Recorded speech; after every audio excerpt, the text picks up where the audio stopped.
Tonight's program features Tucsonans coming together and opening doors for anybody and everybody to be able to participate in the clean energy revolution. Together, we're making Tucson more sustainable. To open the conversation, I'm going to turn it over to solar lawyer Bruce Plenk, who's a member of our Energy Transformation Working Group. So Bruce, take it away. Great. Thanks very much, Paula. As Paula mentioned, I'm Bruce Plenk, and I have the opportunity to work with Sustainable Tucson as well as a few other groups in town on climate issues. I will put my contact info in the chat if anybody feels the need to get a hold of me afterwards. So we've been looking forward to doing this program for some time. And so tonight we've got 3 sections basically focusing on heat pumps, including the Inflation Reduction Act, solar power, and electric vehicles. Our plan is to share some stories about each of these kind of home improvements by Tucson folks, along with some general background examples and so forth, and leave plenty of time for comments and questions. The reason that we're focusing on these 3 things is because these are the biggest things that you can do, that you can install to reduce your climate footprint: home heating and cooling, transportation, and your utility electricity use. We don't mean to say that other fossil fuel usage in your home shouldn't be swapped out when you can, but these 3 things are really the biggies. So for example, we're not going to talk about induction ranges, but those are critical to reduce the amount of dangerous gases generated in your home by electric stoves. In fact, by gases generated from gas stoves. We want you to have an electric stove. And I just saw an article this week that was frighteningly headlined: "Cooking with a gas stove in your home can be like living with a smoker." Oh my goodness. And we're not going to discuss heat pump water heaters, which is another way to get off the fossil fuel train and save you money. But let's start by talking about home heating and cooling. Here's the short message: you want a heat pump. It's basically an air conditioning unit that runs backwards when you want. So it'll heat your home when it's cold outside, but at the same time, it will also cool your house when it's hot. So I'm going to show you kind of a nerdy picture of how heat pumps work here in a minute, as soon as we catch up to the next slide, please. One more. There we go. So this is how heat pumps work, and I'm not going to try to explain it, but the short version is that heat pumps work like an air conditioner or a refrigerator by taking cool, if you can believe that word, out of the air and use it to cool things. And at the same time, it can take, well, not literally at the same time, but the same mechanism, the same piece of equipment will take heat out of the air, so it can take the place of the heater. Like a furnace of gas or other kinds of electric coil heating or whatever. Here's the good news: heat pumps run on electricity, not gas, and that means they don't require any fuel. What they're really doing is moving around the heat or cool, like this sort of nerdy diagram shows. So by using a heat pump, you ought to save about 20% or more on your home heating and cooling costs. Average cost for heat pumps in Tucson, probably in the $10,000 to $12,000 range. Some are cheaper, some more expensive, and they're perfect for mild climates like Tucson. There have been some changes in heat pump technology in the last few years. So if you have a cabin on Mount Lemmon or you're calling in from Alaska, there still might be a heat pump that will work. We don't really have to worry about it in Tucson, but just so you know, there are now cold weather heat pumps. They have ratings. The ones that have a higher SERI rating or an SPF rating will cost more, and they'll do a better job. They're more efficient. Heat pumps can work in houses with existing ductwork or without ducting. And in the next slide, we'll see this is what often is called a mini split, where you have a little outside unit, and then you have a very small inside unit that's usually mounted high up on the wall on the inside. So you can have this kind of a system where it's split in 2 parts, or you can have one unit on the roof. And the blue turquoise picture here is what is called a package unit. And this takes the place of what many people, including me, now have, which is a gas pack on the roof. It's a combined gas furnace. What I have now, a combined gas furnace and air conditioner in one box. There are some package unit heat pumps that do the same thing, and those would be the ones that you would use if you were replacing a gas pack roof unit. If you're not replacing that and you have a two-part system now with the gas furnace, the outside unit would look like the part in the picture in the top here, which, gee, it looks a lot like the compressor on an air conditioner, because that's pretty much what it is. So that's what heat pumps look like. Now I want to let you hear from Wayne, a Tucson homeowner who recently had a heat pump installed. So Wayne, take it away. Thank you, Bruce. This is my wife, Sarah. Sarah and I are currently in Massachusetts. And you've probably seen in the news this last couple of days, we have been inundated with rain. We have never seen so much rain in New England in the time frame that we've had. So anyway, heat pump. One thing I need to say is I didn't know exactly how heat pumps work, and I still don't, except that I know that they're like an air conditioner. But what always puzzled me was I'm a nerd, I'm a ham radio operator, and electricity is always something I've been interested in. And so I thought electricity, radiant heat, 100% of what you put into that radiant heater comes back out as heat. Couldn't be more efficient than that. Boy, am I wrong. Heat pumps don't use the electricity to create heat. As Bruce said, it moves heat from one place to another, which is a much more efficient way of heating or cooling. Take the heat, move it somewhere else where it's needed, or away from where it's not wanted. We bought a house a year ago, this past February, that had been flipped in. They had put a cheap gas furnace in and a cheap air conditioning system. It sounded like there was a Huey helicopter taking off in our living room because the furnace was just oversized, the ductwork was undersized. So that was not the main reason we did it. That was a good reason to put us over the edge to say, yes, the heat pump is what we want to do. It took a little bit of work to find a contractor who was willing to put the kind that we wanted in, which was to actually replace the heat exchanger that the outside air conditioner had with the heat exchanger that was now both the air conditioning and the heat pump. So you've got a big coil inside of a fan box where in the room where the furnace used to be, and it replaces the furnace and the air conditioner. One thing that takes a little bit of getting used to is that the fan runs 100% of the time that the unit is turned on, whether it's in the heat mode or cool mode. But it's at such a low volume, it's basically a whisper in the background. Our house here in Massachusetts has a conventional air conditioning system, and it is much, much louder. But one thing that the heat pump will not do is to change the temperature quickly. It provides very, very even heat.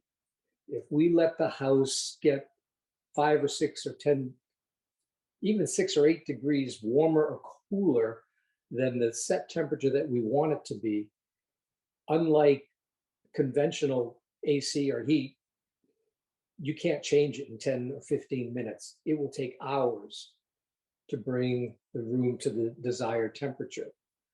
But that's a function of its efficiency. You don't have a compressor coming on, working real hard, using a lot of energy, and then turning off, and then you've got the fan running. This is a slow burn system and that's how it makes it so efficient. And that's what we know about it. So it's working for us. We were had a little trepidation that the unit was going to be too small that we put in, because we use a Mitsubishi system that is rated for 3-ton, and we had a 4-ton. But I was in Tucson last week. It was 105, and it couldn't quite keep up. When the temperature outside got to 105, 2 o'clock, 3 o'clock in the afternoon, I had the house internal temperature set for 77, and it slowly creeped up to 79. So we're maxing out the what this pump can do, but we don't normally spend summers in Tucson. So being undersized was not a problem. I don't think we'll hardly ever use the AC because we leave Tucson end of May. But the heat, that works well, just as it is, even though the unit is undersized. And that we keep that we do let the house get a little cooler. And we don't, Particularly at night. particularly at night, you know, it's better healthful to sleep in a cooler room. So we like the house cooler. So the only time we actually need the heat is when we've got a sustained cool time in Tucson. So we keep the house in the wintertime during the day 65 degrees. For this getting older person, that's a little cool when I get up in the morning, but we can't change it. That even that 3 or 4 degrees that I'd like it to be a little warmer, we have to live with it. But that's okay. I can put a sweater on. We have a little, very tiny radiant gas heater, an antique gas heater in place of the fireplace. And so we just sit in front of that. We'll have my morning coffee, and it works fine. And we So do have fans in the ceiling, which really do help circulate the temperature in the room. So those are nice to supplement with. yeah, I think because the fan is such a low volume fan, having those ceiling fans on is just that little extra that it gives you to keep the rooms cooler or warmer. But the other reason that the heat pump made a lot of sense for us was we had planned on, and we knew we were going to put solar on, and that's why I was back in Tucson last week, was overseeing the installation of that system. And we also have electric car. So it's all coming together that we're getting off of fossil fuel as much as we can. I think that's great. And, you know, Wayne, you've raised some important issues that I hope we'll have a chance to get people's opinions on in the Q&A part later on. So I wanted to take a little extra time and make sure that people get one really important idea, which is everybody on this call probably understands why it's important to do all this kind of stuff, heat pumps, electric vehicles, and solar. But the usual question is, how can I pay for that? And I think that's one thing I want to take a minute and talk about, which is Uncle Sam wants to help you do that. Okay. Now, I know that people might be suspicious of that, but don't be, because the Inflation Reduction Act from last year provides all sorts of tax credits, instant rebates, and everything else that will make it possible for you to get either a big reduction on what you have to pay out of pocket, or a tax credit, or both. And if you're a renter, there are some possible things you can do, such as an induction hot plate, basically. If you're a homeowner, you can look at this chart, and we'll have the link to this chart posted so that you can see. But if you look at it closely, I know there's a lot of stuff on it, but basically, Duane's going to talk about the tax credits for solar, but look at all the other stuff you might be able to qualify for. You can possibly get help with an electric panel upgrade, heat pump, water heater, and my favorite is heat pumps. If you're a low-income person, you can get up to $8,000 up front when you're buying a heat pump. You've also got the possibility of a $2,000 tax credit. The key to all this is under the IRA, which is not your savings account over the years, but it's the Inflation Reduction Act. But the point of all this is that there are a bunch of tax credits that are available now. The rebates are being developed and are not out yet. They were supposed to be by today, so that's why we did the meeting today, but hey, you know, it didn't happen. So the information on rebates should be out shortly, and we'll make sure that the information is posted on the Sustainable Tucson website when they are available. But just here's the punchline. If your AC dies during the high heat right now, don't get another air conditioner, get a heat pump. You're going to spend a little more money, but you're basically going to have what you need for heat in the winter at the same time. And there definitely are people in town that are qualified and have done enough installs so that you can go from there. And also, you can get help. You can get, if you use a TEP approved contractor, there's an additional $900 rebate for a heat pump if you use one of those contractors. So tax credits available right now, rebates for a lot of stuff coming. And I think it's going to make it possible for a lot of people, normal, regular working people who don't have a whole bunch of money sitting around.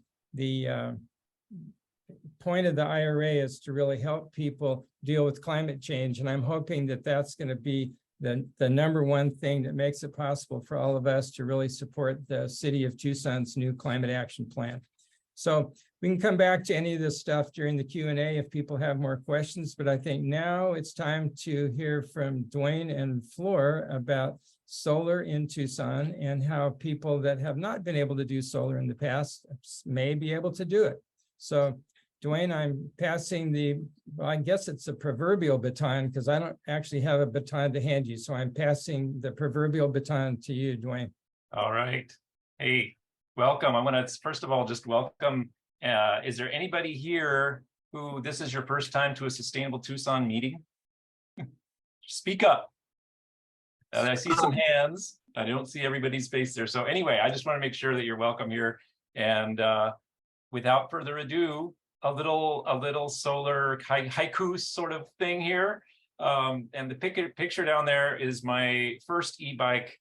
And I love it. That's how the sunlight quickens my bike ride, because these solar panels behind my head in my picture here provide 95–96% of the energy that we use at our home, including our heat pump, which more than meets our needs. And there's different models that work at different speeds and such, and we've been very pleased with ours. But I'm mainly here. So I'm a solar installer in Tucson for the last 8 years. I started out doing that in Chicago. And in addition, I've worked with Sustainable Tucson because this is a heart thing for me. I love getting energy off of my roof into the things of my daily life, and getting the carbon out of those systems just can't be described. It can't be beat. Solar, sort of a little solar 101 here.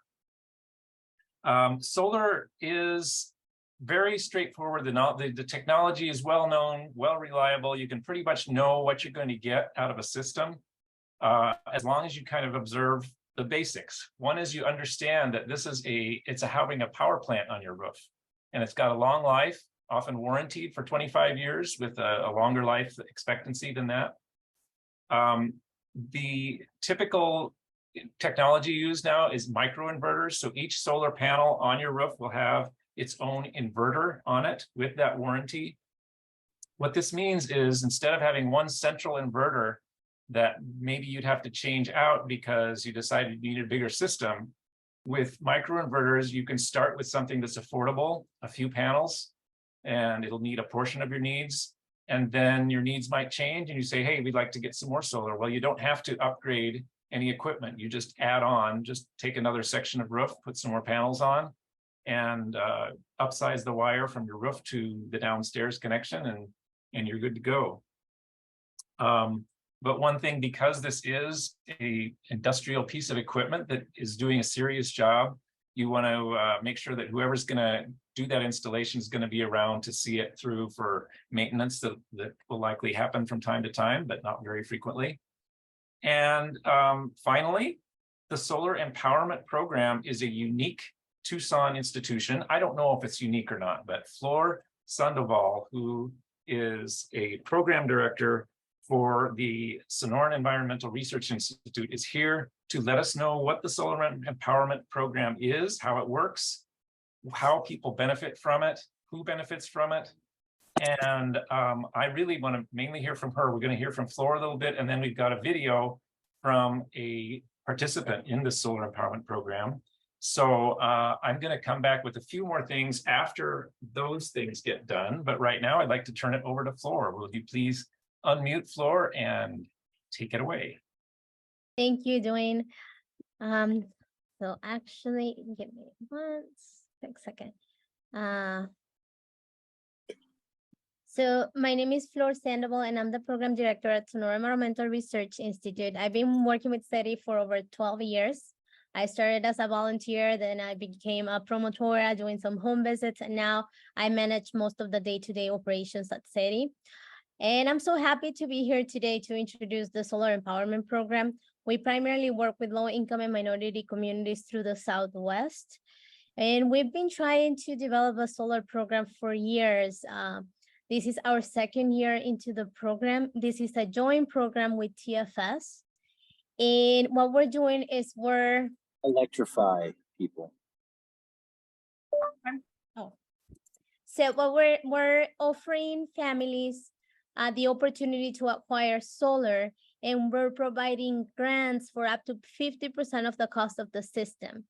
And what we're again, it's a joint program with TFS. So TFS is doing the installations of these systems.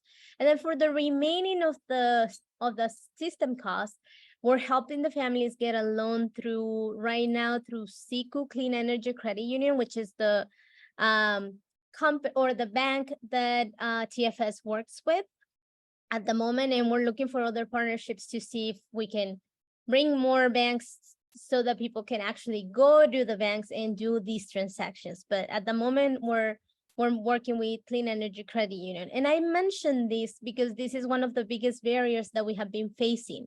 So working with low-income and minority communities, often they do not have internet access, and it's not easy for them to, especially with SECU, that it's an online bank, it's not easy for them to do all the applications and submit all the paperwork that they require in order to apply for the loan.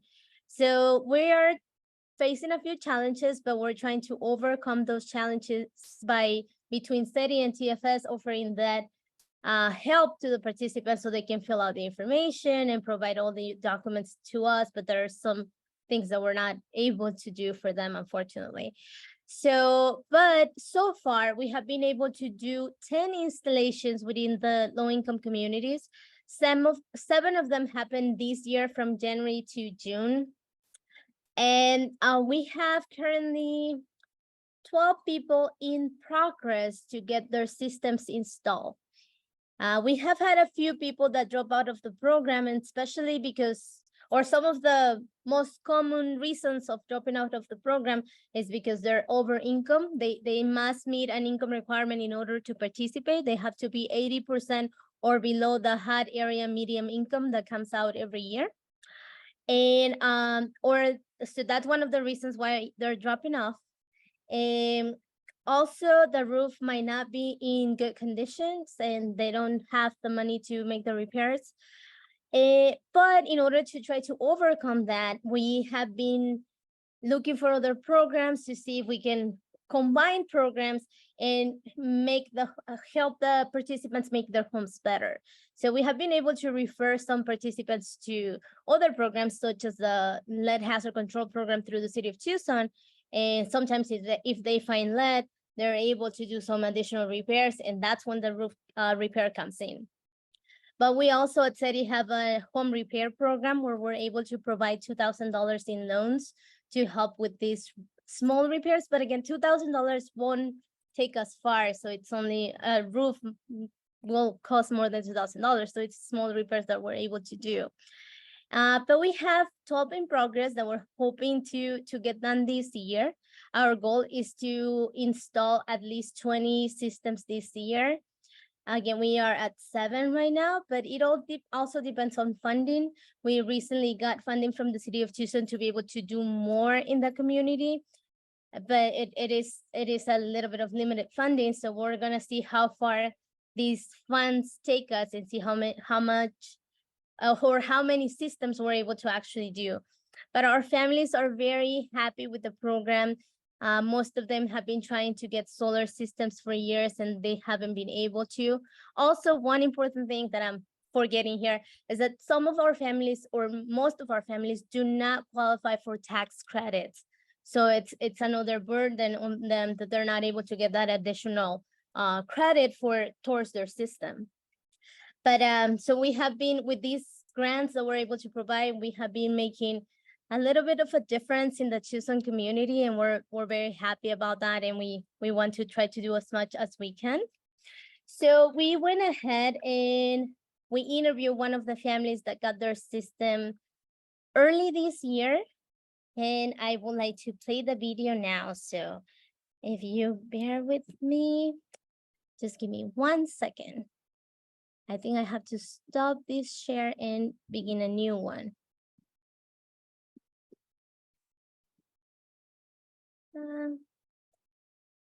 So please let me know if you're able to listen to the interview okay. Hi, my name is Loy Sekihata Ashton, and my wife Akiko and I and our 3 boys live in a house in the kind of what's called the Midway Village section of Tucson, not too far from the intersection of Swan and Speedway.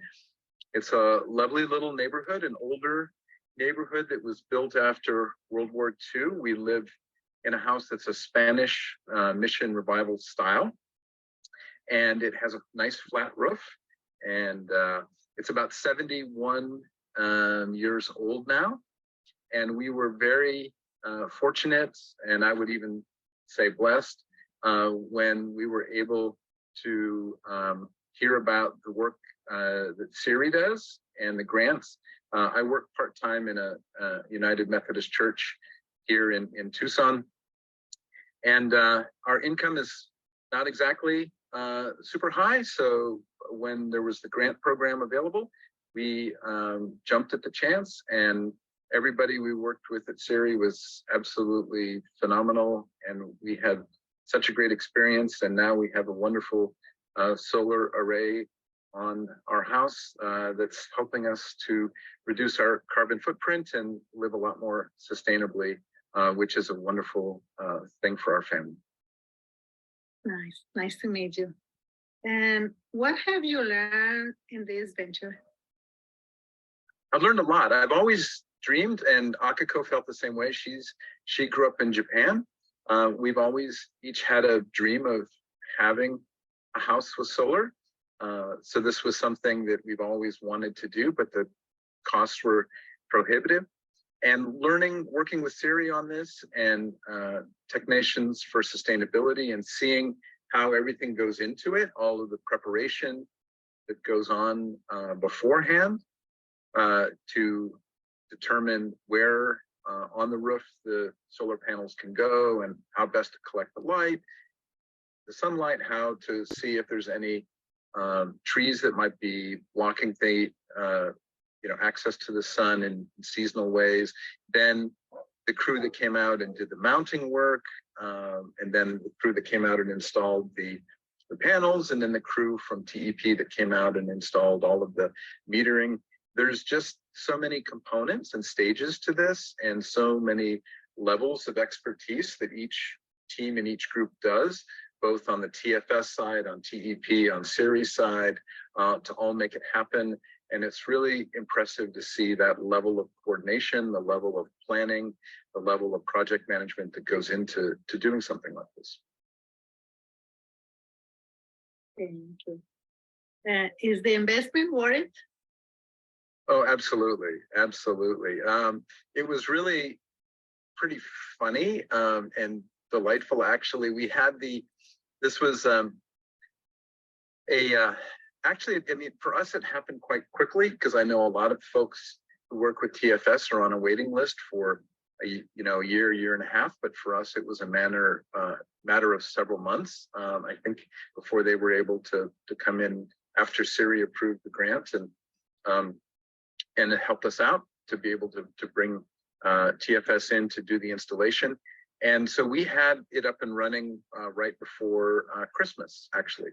And then this spring, we noticed one of our electric bills, I think for the month from TEP was like 32 cents. It was less than $1. And we opened it up and we were just laughing because we're like, this is amazing. This, between the solar, this, basically brought our electric bill down to 32 cents. So yeah, it's definitely, from an economic standpoint, absolutely worth it. It's really reduced our electricity costs and our consumption.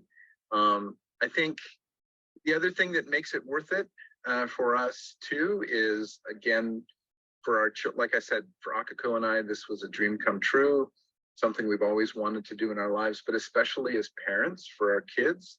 SERI also helped us with water harvesting too, and we have a water harvesting system on our house. And so between the water harvesting and the composting that we do, and now the solar, we really feel like we have a home that can demonstrate to our children what sustainability looks like. And most importantly, for them, our twins are 5 and our older son is 10, that this is something that becomes normal for them, that they grow up in this environment seeing that this is what just everyday people do. You don't have to be, rich and live in a fancy house to be able to do this. This is something achievable and reachable for middle-class families. And because we want them to see that this is what every family should strive for. Every person on the planet should try to live as sustainably as possible. And we want this to be the norm for our kids. Yeah, you're right. Anything else would you like to add? Nothing else that I would add other than in the time that we worked with SERI, we have sung their praises to everybody we've talked to who's had questions about our water harvesting and our solar, and we can't speak highly enough about the organization. We are, like I said, so grateful and thankful for their help.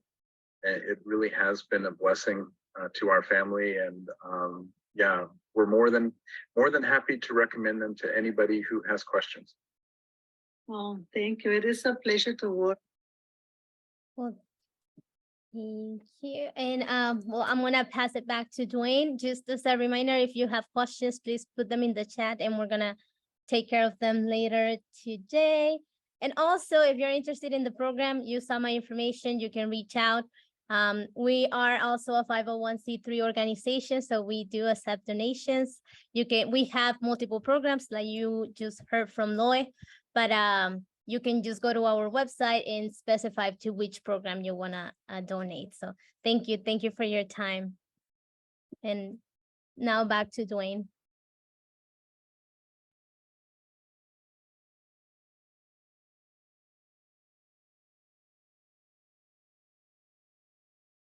Sorry about that, I was muted. Just a few things, little practical things. If you're wanting to go solar, you don't have to do it alone. There's the Energy Transformation Working Group, Bruce and I and Kurt and some other folks. And there's Solar United Neighbors, who does a solar co-op in Tucson every year. They're going to be coming back in January or February. I'm going to put a link later in the chat for that. And SERI is just a wonderful resource for when people need a hand with something. Even though people may not be able to get the federal incentive, they get a greater incentive through this program than they would have even had they qualified for the other incentive. And then finally, once you got solar, you can make an electrification plan and keep going on that decarbonization good stuff. And I just want to share this slide. This is from an email that I got from SERI. There's other stuff they do that helps you be more efficient in your house, including helping you save huge amounts of money on an efficient washing machine. So you can get more details about that on their website. And that's I'm going to put my email later in the link in case you can't get that down from the slide. But that's the end of the solar section, and hold your questions for a little later. Ben's going to start giving us some clues on what it means to get and have an electric vehicle. And I should just say that Ben is a member of the Tucson Climate Coalition. He's a longtime EV enthusiast. He is a volunteer advisor to the city of Tucson. on electric vehicle charging in multifamily housing. And there are many other things that I could say. You probably, if you've listened to 90.1, you've heard his voice on the radio. But I'm going to turn it over to you, Ben. Thanks. Thank you for that introduction, Wayne. Actually, it's 89.1, but who's counting? Hi, everyone. I'm Ben Need, and as Duane mentioned, I'm a longtime enthusiast of electric vehicles and more recently electrification. You know, the real quick bio here too is I live in a rented house, and I've managed to turn it into an all-electric environment.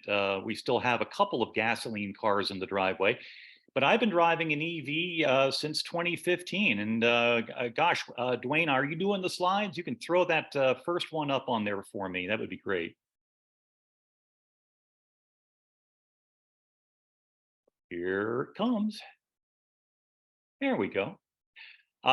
This is a first generation commercially available electric car from just about, well, now 11 years ago. The 2012 Mitsubishi i-MiEV. All the stats are there. It was really the first car to have a worldwide presence as far as a production electric vehicle. Just 2,400 of them made it into the US market. And you guys have all probably heard of the Nissan Leaf, which is a much more widely distributed vehicle. That's the one that I think a lot of people have latched on to early. This one was just a little bit smaller, 4-place, but still a real car. This is not a golf cart. This is not a neighborhood vehicle. It has a National Highway Transportation Safety Administration 4-star crash rating. So this is a real car. This would be the nominal stand-in for a gasoline vehicle such as a Honda Fit or a Toyota Yaris. A nice compact car, small battery by today's standards, and resultingly a short range vehicle. But this is something that was something I searched out before I bought this vehicle. I realized that I was a mostly city driver, and this would be perfectly adequate for my needs. So anyway, I picked this car up for $8,000, and there was 1,800 miles on the odometer.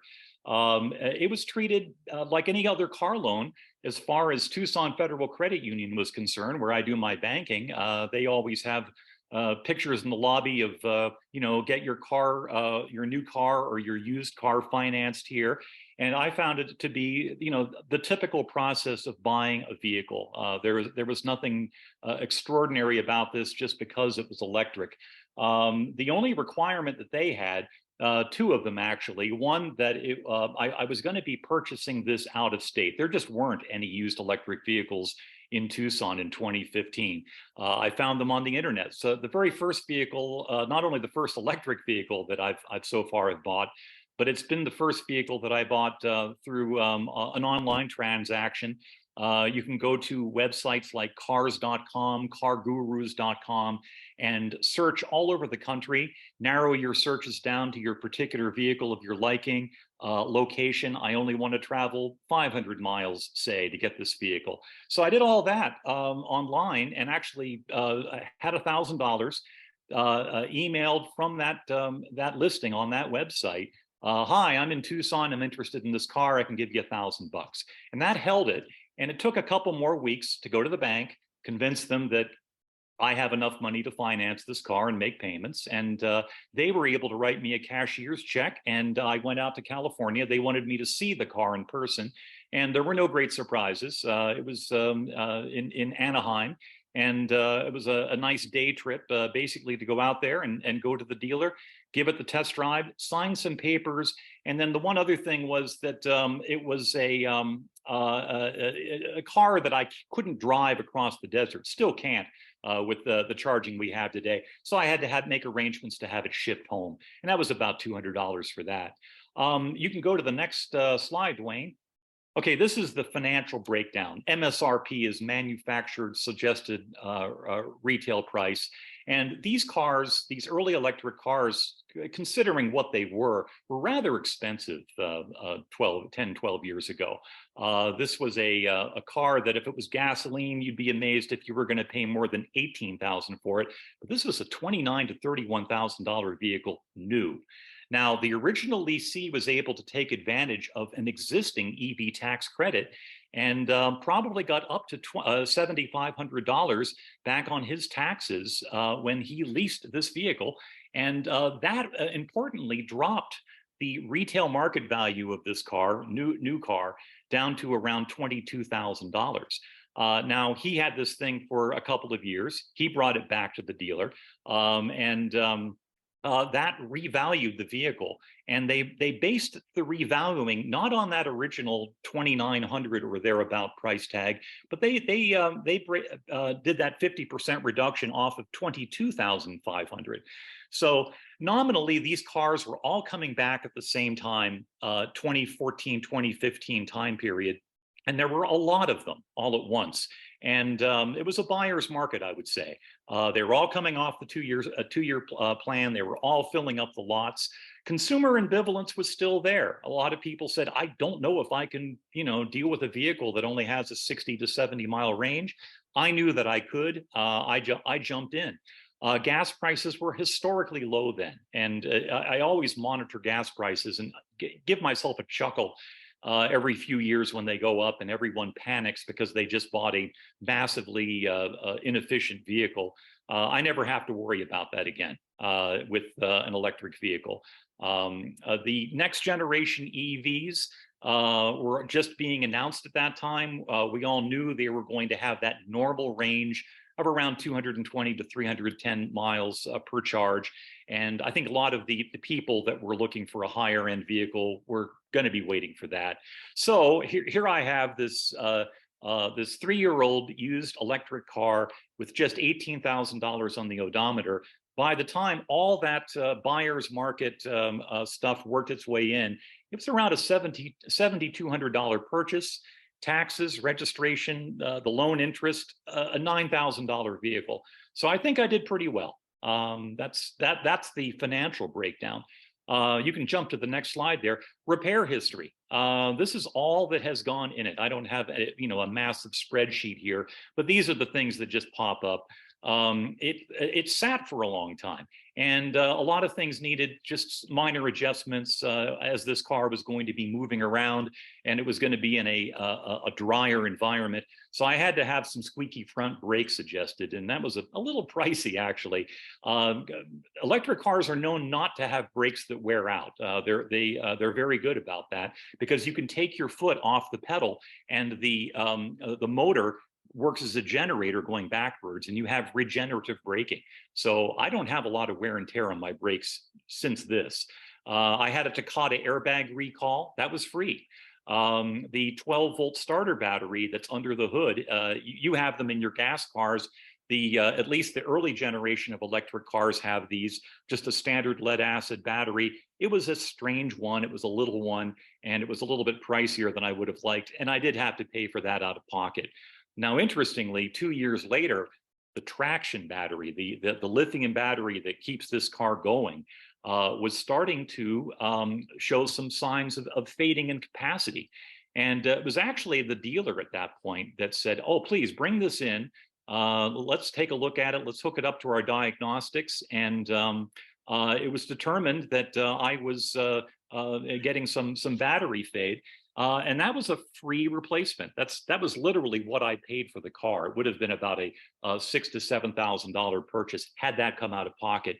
And that's a fair indicator that when you buy a used electric car, there's all kinds of little things you have to look for, such as, will the battery warranty transfer to you? Very important thing. I got a brand new battery. I'm confident that it's going to be lasting longer than the original one. Front tires, put some new skins on there last summer. Windshield repair just happened, and my insurance covered that. And there's the tech there from Safe Light who happily did it right in front of my house just last week. So here's a car that doesn't use oil in the crankcase. There's no oil filters, no engine air filters, no transmission fuel or fluids to change. I charge this car at home. Again, I'm a renter. I have a front porch with a 120-volt outlet on it.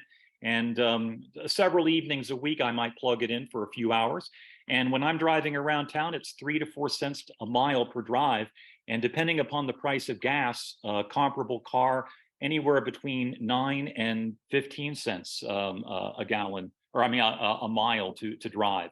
And again, I'm confident that the replacement battery pack will last a long time. I take care of this car, and I'm sure I'll still be driving it 5 years from now if there are no major extenuating factors, like I get rear-ended by a tractor trailer or something. But anyway, I'm kind of a happy camper. Actually, Duane, at this point, we can actually rest on that slide. I actually have a guest, and I didn't know until today if he was going to be able to make it. I would like to welcome Chris Graber, who is a recent purchaser of a Nissan Leaf. And I took advantage in an indirect way of the original EV tax credit. Chris has actually worked through all the purchase options here of what he did to get the brand new IRA $4,000 used tax credit. Chris, are you there? I am. Hi, Thank everybody. you for joining us. And I don't know, Duane, if this is a possibility, maybe you might want to give Chris the big screen. You can give me. That's up to the listener. So if you'd like to see him on the screen, just go up to top right of your screen on view and choose speaker instead of gallery. Okay, can I do that, or would Chris? Yep. Each receiver individually does that. Okay. I see view on the top right of your screen. Aha, I see next to the mute button, my mute audio, stop video, choose virtual background. Am I at the right place? It's up at the very top, Ben. It should show like a little timer at the very top, and it says view, and you can pick speaker, gallery, etc. Let's just have Chris talk. How about that? Yeah, that's fine. Let's go ahead and jump in. Chris, thank you once again. Give yourself a real brief bio. And, I covered a few things here already that are in your guide that you put together, but I'd like to have you focus specifically on the used vehicle IRA tax credit. So take it away. Yep. So, hi, everybody. I just put in the chat a little guide I started making. I'm kind of nerdy and detailed, so it kind of went through all the things that Ben and I were kind of talking about leading up to this. So you guys can take a look at that. Hopefully it answers a lot of questions. I have my email at the very bottom in case anybody has a question, if you're looking into this kind of thing. I could share that guide on my screen if that's helpful too. You want, yeah. Let's see. Oh, it says participant. Sharing screen is not available, but you go ahead and present it verbally, and people can use that link if they want to see it. Yeah, so I'm Chris Graber. I'm a director of a local healthcare and environmental nonprofit. I'm an IT consultant. So a couple of months ago, I bought a 2015 Nissan Leaf. You can see a picture of it in that document. It's an all-electric vehicle. I learned a lot through that process. There's kind of a lot of research involved and everything. Before that, I was mostly cycling everywhere. Here's my bikes around town. As you know, when it's 110, it's a little hard to get over to the food co-op on your bicycle. So I have been following this, EV market for a long time, but the finances were always just kind of tricky for me in terms of that. So I'm here to explain a little bit about the recent incentives that Ben was talking about for used electric vehicles. That's a new thing that's been added in this Inflation Reduction Act, and how to find one of these cars that might work for you and your budget. So we know there have been tax credits for new electric vehicles for a long time, like that $7,500 Ben mentioned. That was always just kind of out of reach for me with my finances and things that have been going on in my life. So as I started looking into this, there's a lot of used EVs out there. There are a lot of people that are early adopters, like Ben has been, where they maybe have a GM or a Nissan or whatever. They're maybe getting a new Tesla. And so there's a lot of these around. If you do searches on the internet and stuff, there's a lot of these cars. And so these cars, like Ben's, they're often small, efficient, low maintenance cost. Tucson's roads that are slow speeds regularly, lots of regular stops, not a lot of hills. They're really great for EVs. I can get around town. My car doesn't have a ton of range, The battery's at about like 70% capacity of what it was when it was new, but I can still get around, go like maybe 70 miles max still, and really get around a lot. And if you drive one, you might get hooked. It's sort of a scary thing for some people, or some of my neighbors have been asking me questions stuff. Oh, how does that work? Or how far can you go? How does it charging work? All that kind of stuff. But it's actually pretty good. So the things you might wonder are, you know, which of these EVs qualify for the credit? Is the battery still okay? How can I charge it, etc. And I just want to mention that at the bottom of my document, I have a little picture. I actually had TFS install solar on my car or on my house, and I've been charging this Leaf off the solar panels like during the day, just trickle charging it in a normal outlet in the garage, and it's such a good feeling to be able to do that. So that's been really nice. If you look in the document, the tax credit part, there's a couple of different links. There's like the IRS official page. There's a list of qualified vehicles.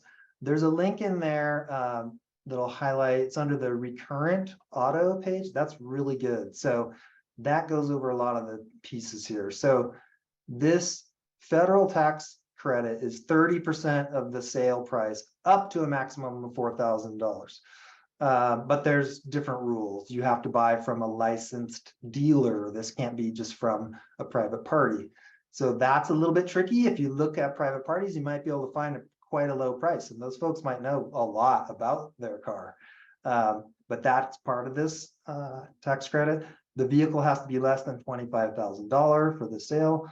There are income limits. I didn't have any problem there with having an income that was low enough in order to do this. It's a part of the quote unquote formula in your federal taxes. So you're not getting, you know, a check in the mail or something like that.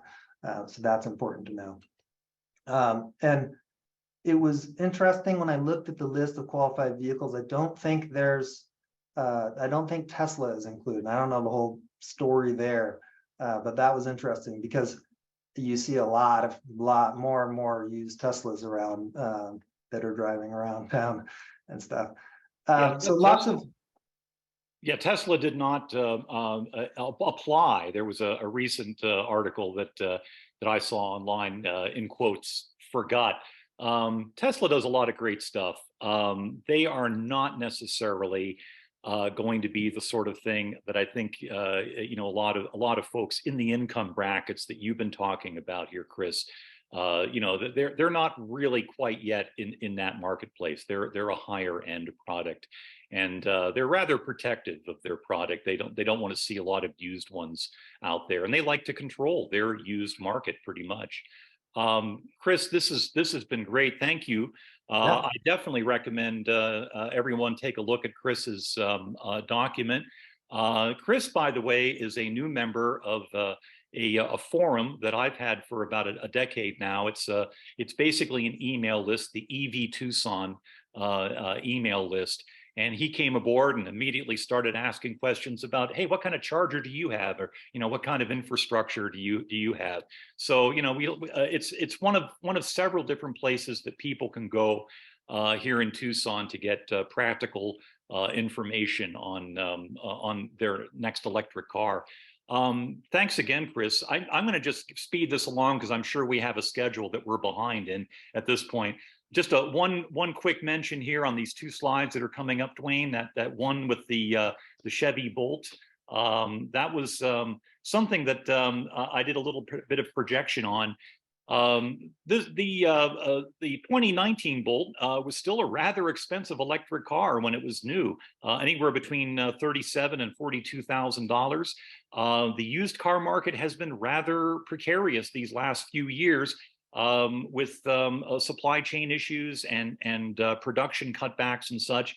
And used cars are pretty expensive right now. They still are. They're getting a little bit better. Hence, used electric cars are actually a bit more expensive than when I jumped in 8 years ago. But the good news is the program that Chris was detailing here could shave $4,000 off this car. You might have to do a little bit of arm twisting with the dealership to let them know that this is for real and the whole bit. but that gets you about a $20,000 car instead of $24,000. And projecting out, it looks even better in a few years. Electric car prices are coming down quickly. The Bolt now is, I believe, the lowest price new electric vehicle in the US at around $28,000. There is a new buy or lease EV IRA provision. So if the original purchaser takes advantage of that, just the way that they did on my car back in 2015, that knocks the value of the car down. The revised new price there, $21,500. Now, when that car becomes used, almost drops in half from that figure, not the 28, but the 21,000, down to maybe anywhere between 10 and 12,000. Now that $4,000 provision, this is the second part. It comes in again. So this car, one being made today, all those reductions, and then when it finally becomes a used car, whoever is buying it then can get an additional $4,000 off. And I don't think that it's too much crystal ball casting to say that maybe $10,000 for an electric car that has a warranted battery that is only 3 or 4 years old can be had at that price. And this is a car that's not a 63-mile range car like mine, but is about a 250-mile range car. So I think all this is getting better. We all have to remember that the IRA is a 10-year package. It just got passed last year. Provisions on solar, on electrification for your house, and electrification for your transportation is always, well, it's going to be there for at least a decade. May change here and there, but it's looking good. So that's basically my whole thing in a nutshell. The last slide there I am holding my 65-year-old man with an Arizona driver's license. I'm particularly proud of that. I am basically just a guy off the street with an electric car. That's my qualifications. I do have email contact. I have a very simple website now, which I hope to dress up here over this next year. And there's the EV Tucson email list. Those are written out sort of the way that you would speak them. TucsonPlugsIn@gmail.com, for instance. I'll go ahead and type it up properly and put it in the chat so you guys can all stay in touch. Again, thank you very much. Okay. Well, that concludes the presentation portion of tonight's meeting. I think we want to take some time for questions. Bruce, I don't know if you've seen any arise in the chat that we invited people to do. If there are, you want to put one of those forward? Yeah, let me just start by asking my neighbor, Greg Dalder, who came online, who recently got a heat pump, to take a minute and tell us about his heat pump experience. So we get another perspective on that. So Greg, you want to take a few minutes and tell us about why you got a heat pump and how it's working and how it fits into your life? Yeah, sure. I'll keep it short though, because I think other people's questions are probably the priority. So, we've been in Tucson a couple of years, and when we came here, we had solar, which we actually saw as an asset about this particular house that we bought. It had a traditional air conditioning and heating package on the roof, and that was 13 years old. So we decided to go proactively replace that with something that was going to be more efficient. And after looking at the options and given the existing solar that we had, it seemed like a heat pump was kind of a no-brainer. I will say that our experience, I think getting the right sized unit, based on the size of the house and energy loss through, analysis of the windows and stuff, is if I didn't know it was a heat pump, I wouldn't know that it was a heat pump. We haven't had any issues around keeping pace with the heat, and no concerns about things being warm enough in the winter. So it's all good in that respect, and it just seems like the right thing to do. There's not a lot we can do these days to solve giant problems like the war and in Ukraine, but we can do small things as being reducing our carbon footprint. And so I encourage you, if you can, to take the plunge. Great. Well, thanks again. And I'm very good. I'm glad to know that other people, not just in our neighborhood, are doing heat pumps. And there seems to be some national figures that I saw the other day that said last year there were more heat pumps sold in the United States than there were traditional furnaces, which I think is great. Let me jump back and forth to a few of the other comments and questions that we've got in the chat. We've still got a few minutes here. Elaine asked about more details on the electric wiring upfront discount.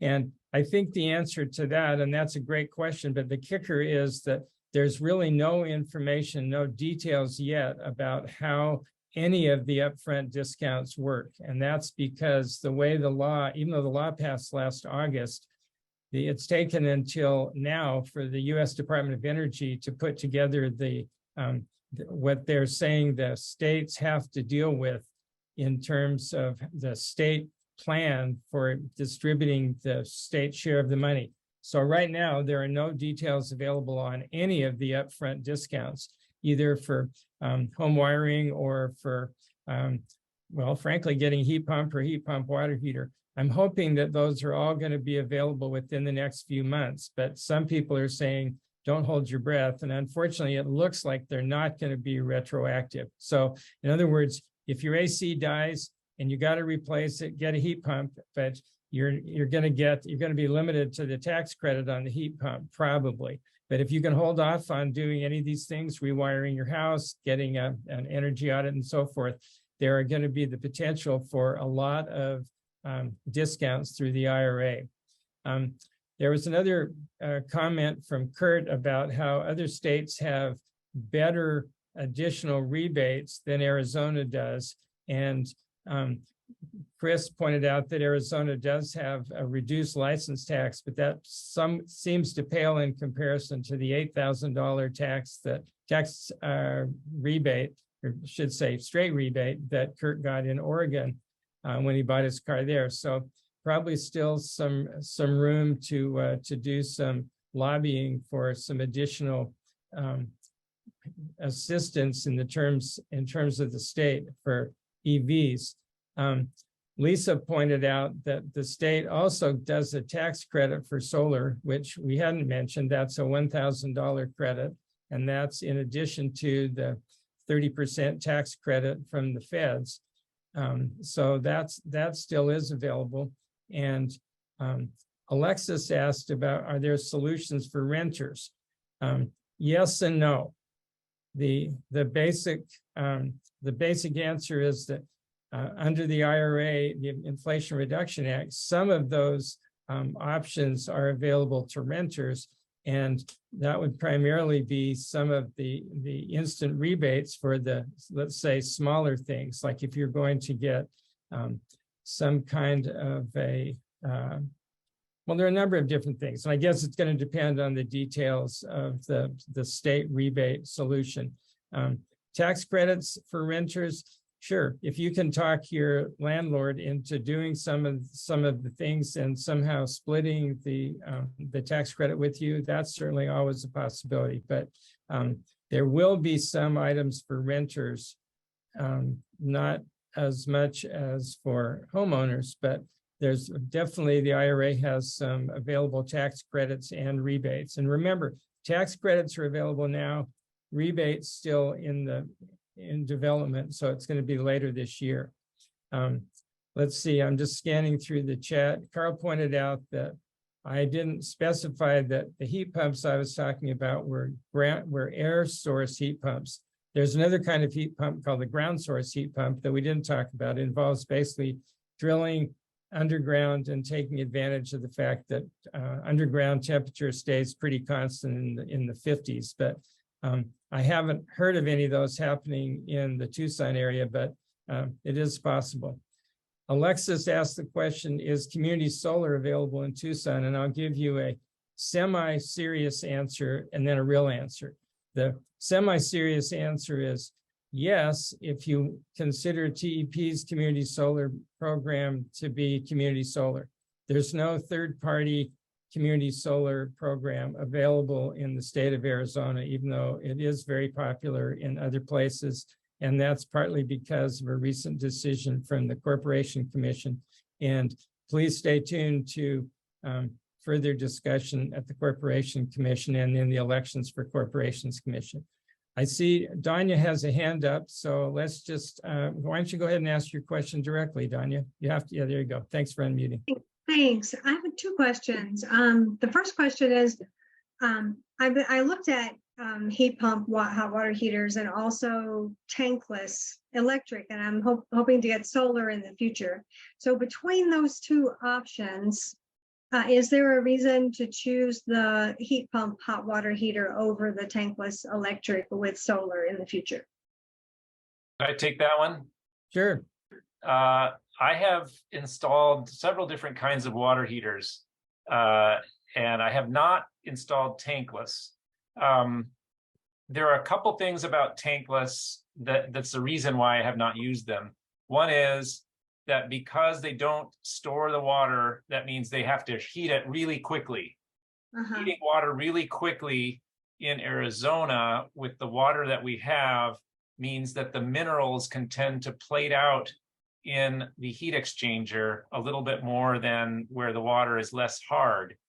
And so it may be that the maintenance on a tankless water heater in this setting would be a little higher than some places. I would recommend speaking with people who have tankless and seeing what their experience is. That's not something I haven't done much of.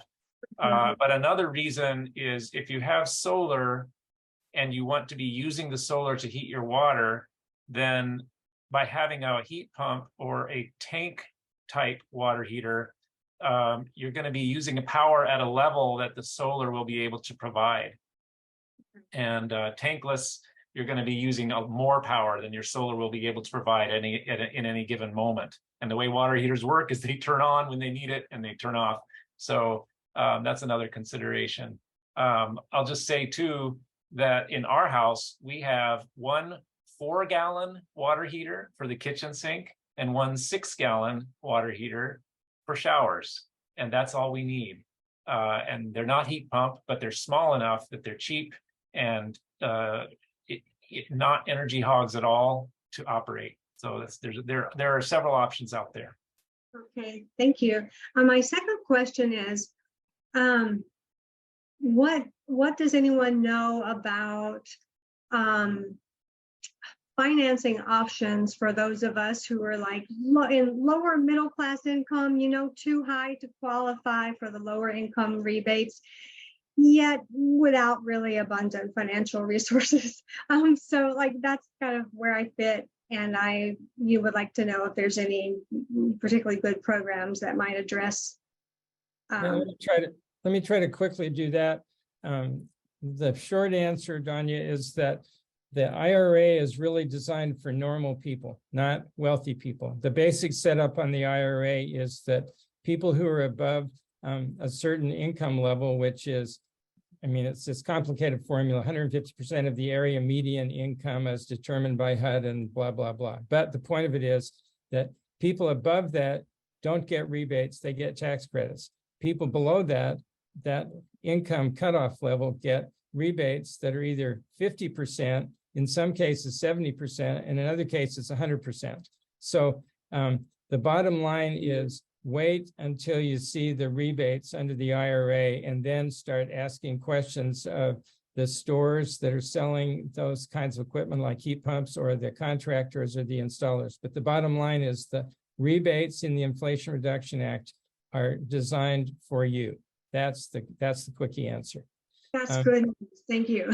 So yeah, and that's, I think that's the whole point. So I really hope people will take advantage of the different programs that are available. They're being slow in coming out, and I'm disappointed that they're not available, but I'm hoping by later this year, there's going to be a lot of information floating around that will help people pay for all these things. So that'd be really great. Let's see. Ben pointed out in the chat that a national organization called Rewiring America has a lot of really good information about the Inflation Reduction Act and for both homeowners and renters. And they have a pretty handy booklet that you can download called Go Electric. And they also have information that's pretty current on what's happening with the Inflation Reduction Act rebates. So Rewiring America, and their founder has a very interesting book out too. So there's that. Let's see, let me jump to a question from Carl. We've just got a few minutes left here. Carl asks if Flor can speak about forming LLCs so low-income people can use tax credits. Flor, do you want to try to tackle that one? Well, all I can say right now is that we have discussed it a little bit, but we're not there yet. So once we have more information, and that's something that we will have to discuss with our partners, with TFS and SERI, to see if it's something that we can do, first of all. But yeah, that's definitely something that we have been thinking about it. And if we're able, or if we ever establish something like that, I will definitely make sure that that information is passed along to these groups, so you all can be aware. I don't know, Duane, do you want to add anything else to that, or? I can say that I have broached similar questions within TFS, and there's lots of moving parts to figuring that out. So hopefully within the early part of the 10 years that all of these things are coming to be, we can get some answers and really form ways of working together. I think that's what's important. One thing that is another part of the IRA that we didn't talk about is that nonprofits who previously could never get any benefit because they didn't pay taxes, so they weren't able to get tax credits. That one of the really important provisions of the IRA, another one that we didn't talk about, is now nonprofits and some other similar groups, like it looks like churches, schools, and city government and so forth, can get the equivalent money from the tax credit.